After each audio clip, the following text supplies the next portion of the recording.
पढ़ने जा रहे हैं कि हमारा जो है कॉन्स्टिट्यूशन कैसे बना।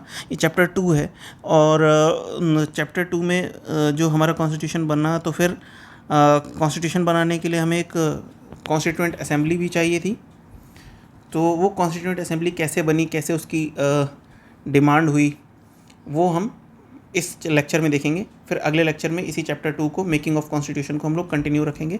यहाँ पर सिर्फ demand for a constituent assembly and formation of constituent assembly, ये हम 2 चीज़ देखेंगे सिर्फ, ज़्यादा नहीं। कैसे कंपोजिशन हुआ कॉन्स्टिट्यूएंट असेंबली का और डिमांड फॉर कॉन्स्टिट्यूएंट असेंबली।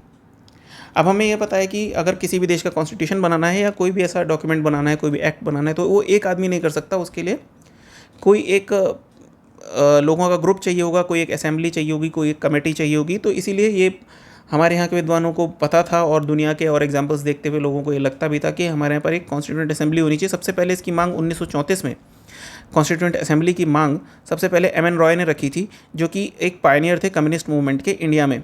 1935 में इंडियन नेशनल कांग्रेस ने फर्स्ट टाइम ऑफिशियली डिमांड की कि हमें हमारी एक कॉन्स्टिट्यूएंट असेंबली होनी चाहिए जो स्वतंत्र भारत का संविधान बनाए। 1938 में नेहरू ने भी on behalf of INC declared that constitution of free India must be framed without outside interference by constituent assembly elected on the basis of adult franchise. Nehru ji ने कहा कि भाई एक हमारे यहाँ पर एक कॉन्स्टिट्यूएंट असेंबली बननी चाहिए जिसके मेंबर्स इलेक्ट हों वयस्क मताधिकार के बेसिस पर, जिससे कि फ्री इंडिया का कॉन्स्टिट्यूशन बनाया जा सके बिना किसी बाहरी इंटरफेरेंस के। 1940 इसके 2 साल बाद में अगस्त ऑफर भी जिसको कहते हैं, जो डिमांड थी कॉन्स्टिट्यूएंट असेंबली की, वो अंग्रेज़ों द्वारा मान ली गई। 1942 में क्रिप्स मिशन या सर स्टैफोर्ड क्रिप्स जो मेंबर ऑफ ब्रिटिश कैबिनेट थे इंडिया आए और ब्रिटिश गवर्नमेंट का प्रपोजल लेकर के आए थे कि इंडिपेंडेंट कॉन्स्टिट्यूशन को कैसे फ्रेम किया जाएगा वर्ल्ड वॉर 2 के बाद में। तो क्रिप्स का जो प्रपोजल था वो मुस्लिम लीग ने रिजेक्ट कर दिया। उसने बोला कि पहले तो भाई पार्टीशन चाहिए हमें और 2 सेपरेट कॉन्स्टिट्यूएंट असेंबलीज चाहिए, एक भारत का अपना कॉन्स्टिट्यूशन बनाए, एक पाकिस्तान का कॉन्स्टिट्यूशन बनाए। 1946 में कैबिनेट मिशन आया, उसने 2 कॉन्स्टिट्यूएंट असेंबली का आइडिया रिजेक्ट कर दिया और एक स्कीम प्रस्तुत की कॉन्स्टिट्यूएंट असेंबली के लिए। उसको मोटा मोटा जो है मुस्लिम लीग ने मोर और less league was satisfied with the scheme. Composition of the constituent assembly, अब इसका कंपोजिशन कैसे था? कॉन्स्टिट्यूएंट असेंबली इसको कॉन्स्टिट्यूट किया गया था 1946 नवंबर में under the scheme formulated bye cabinet mission plan. अब वो जो स्कीम कैबिनेट मिशन प्लान की थी वो क्या थी कि कैसे बनेगी कॉन्स्टिट्यूएंट असेंबली, क्या सुझाया था कैबिनेट मिशन प्लान ने। कैबिनेट मिशन प्लान के अनुसार इसमें असेंबली की टोटल स्ट्रेंथ होनी थी 389, जिसमें 296 सीट जो है ब्रिटिश इंडिया को मिलनी थी, 93 सीट प्रिंसली स्टेट्स को मिलनी थी।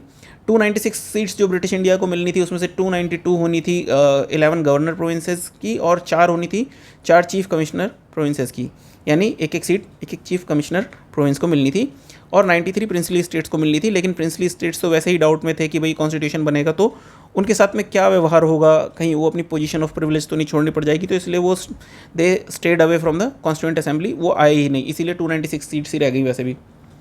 अब प्रिंसली स्टेट्स या जो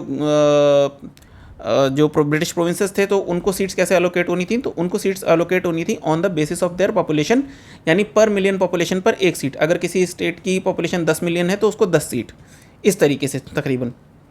seats allocated to each British province were to be divided among 3 major communities, Muslim, Sikh and general. जो भी सीट्स एलोकेट होनी थी ब्रिटिश प्रोविंस को वो 3 मेजर कम्युनिटीज़ के बीच में डिवाइड होनी थी, मुस्लिम, सिख, और मुस्लिम सिख को छोड़ के बाकी सारे जनरल में आते थे, तो इनमें in proportion of their population. और जो हर कम्युनिटी के मेंबर भी थे जो कॉन्स्टिट्यूएंट असेंबली का जिन्हें पार्ट बनना था, तो वो जो रिप्रेजेंटेटिव्स थे हर कम्युनिटी के, उनका भी इलेक्शन कैसे होना था कि जो members of provincial legislative assembly थे वो चुनाव करते थे कॉन्स्टिट्यूएंट असेंबली के मेंबर्स का। जो पहले से विधानसभाओं के, राज्यों की विधानसभाओं के मेंबर हैं, आप ये समझ लीजिए, वो लोग आगे सिलेक्शन कर रहे हैं, अपनी कम्युनिटी के मेंबर्स को चूज़ करके आगे भेजेंगे कॉन्स्टिट्यूएंट असेंबली में। और जो उनको चूज़ करने का मेथड था, इलेक्शन का मेथड था, होता proportional representation by means of single transferable vote, यानी इनडायरेक्ट इलेक्शन, जैसे हमारे यहाँ राष्ट्रपति का होता है। तो देख रहे हैं आप कितना कॉम्प्लिकेटेड है प्रोसेस कॉन्स्टिट्यूएंट असेंबली में जाने का। मतलब कॉन्स्टिट्यूएंट असेंबली वालों का इलेक्शन कौन करेगा? जो पहले से इलेक्टेड मेंबर हैं विधानसभाओं के, और वो भी डायरेक्टली नहीं करेंगे, इनडायरेक्टली करेंगे, proportional representation by means of single transferable vote. तो इस तरह से अब रिप्रेजेंटेशन ऑफ प्रिंसली स्टेट्स कैसे डिसाइड किया गया था कि भाई जो हेड ऑफ स्टेट्स हैं, प्रिंसेस हैं या किंग्स हैं, वो अपने यहाँ के लोगों को सेलेक्ट करके भेजेंगे, मतलब उनका इलेक्शन नहीं, उनका सिलेक्शन होना था। तो in this way constituent assembly was partly elected and partly nominated. Elected वाले वो जो ब्रिटिश प्रोविंसेस वाले जिनको कि विधानसभाओं के मेंबर चुन करके भेज रहे हैं, और पार्टी नॉमिनेटेड मतलब जिनको प्रिंसेस भेज रहे हैं, वो नॉमिनेट करके बस उन्हें भेज देना था, कुछ कोई चुनाव नहीं। अब जो 296 सीट्स के लिए तो इलेक्शन होना था, जो कि ब्रिटिश प्रोविंसेस वाली जो सीट्स थी, तो उसमें जब 296 सीट्स के लिए जब चुनाव हुआ तो इंडियन नेशनल कांग्रेस ने 296 में से 208 सीटें जीती, मुस्लिम लीग ने 73 सीटें जीती, स्मॉल ग्रुप्स एंड इंडिपेंडेंट्स ने 15 सीटें जीती, और लीग का जहाँ तक है तो 90% जगहों पर जहाँ मुस्लिम बाहुल्य जो जगह थी वहाँ पर मुस्लिम लीग जीती। Constituent assembly, although it was not elected directly, but it comprised all the sections of the society and all important personalities excluding Mahatma Gandhi. Mahatma Gandhi को छोड़ के सारी इंपॉर्टेंट पर्सनैलिटीज़ भी थी, और हर एक कम्युनिटी, हर एक सेक्शन का रिप्रेजेंटेशन भी था। हिंदू, मुस्लिम, सिख, पारसी, Anglo Indian, Indian Christian, SC ST, women of all these sections, सारे सेक्शंस का ये ध्यान रखा गया था कि सारे सेक्शन इसमें होने चाहिए।